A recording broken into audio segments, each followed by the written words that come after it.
Mayong adlaw kaninyong tanan, ang pizza karon ika-22 sa Enero 2025.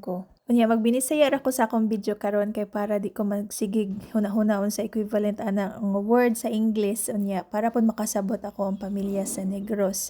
Negros ako gikan unya hometown nako is Mabinay. Karong adlaw akong gidala akong mga anak dinhi sa Jump Ride and Slide. Mao ni siya ang inflatable nga gi-organize sa council sa MUA. Wala siya bayad. Libre ra gyud ni siya para sa mga kabataan kay summer holiday lagi. Maboard man jud sa balay ang akong mga anak kung magsige ra migpuyo sa balay. Oy, so kinahanglan maghuna-huna jud kong mga pamaagi nga ma-encourage sila mo go outside para ma stay active ba para dili magsigig dula sa ilahang mga tablet or just watching TV. Lahi naman gud ang henerasyon karon. Lahi ra sa ako ang naagian sa una nga pwede na may magdula og tumbalata or jackstone or kanang unsa na balay-balay pero karon manggod nga henerasyon lahi na kay technology na lagi. Maski 5 anyos pa aw nanay cellphone. Unya sa tinuod lang daghan na manggod mga research karon nga proven and tested nga di jud maayo sa ilahang brain cells kanang magsige sila dula og cellphone ba. So kinahanglan nga kita mga ginikanan atoa silang i-encourage nga moadto sa gawas, magdula sa playground. Yang maayo man pud dinhi kay daghan man pong free activities sa mga kabataan. Unya moadto sa playground libre ra pud walay entrance, moadto sa baybayon maligo og dagat libre ra pud. Maayo gani kay nakakita kong nagpost ang council website nga free inflatables for all children. Unya ako ada yung gibook ako mga anak kay limited spaces ra. Paunhanay ba?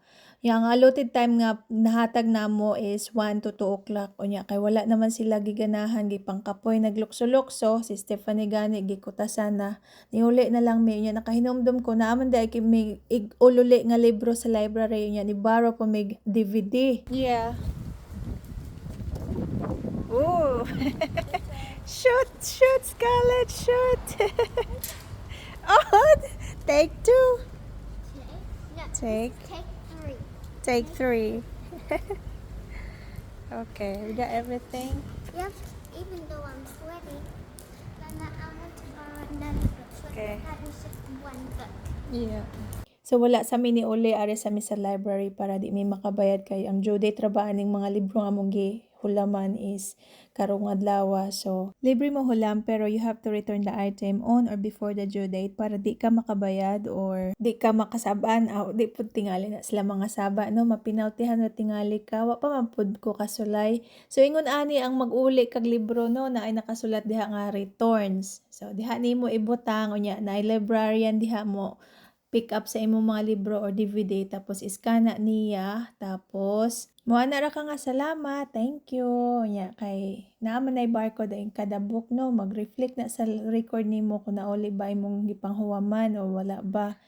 Naapo di ay kay library card. So before ka makahulam og libro, mag-sign in usa ka kanang tagaan kanila og library card tapos every time nga mo visit ka kay na kay hulamon. So iskan ang imuhang library card barcode onya kay no nag-away pa ni ako mga anak o pasensya na.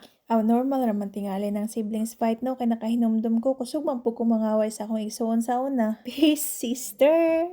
Di ba nakatawa ka? Sa library po dai naa sila play area, pwede ka magdula sa Legos, mga dress ups, tapos pwede ka mag-drawing na ay set up sila nga table with paper and pencils. Unya, mao ni ang section nga pwede kang pumili ng mga DVDs nga imong hulamon. Pero I think na I limit. I'm not sure how many items you can borrow in one day. Anyway, si Scarlett nagdula siya sa Legos and then si Stephanie nakapili siya duha ka libro. Hopefully, iyahaning mahuman og basa kay katong una. Dili daw interesting ang storya sa libro so iyang giuli nga wala siya nakahuman. Wala may napilian nga libro or dulaan si Scarlett pero okay ra. Unya mo, uli na mi. Daghang salamat sa inyong paglantaw sa akong Bisaya nga vlog. Amping mo kanunay. Bye!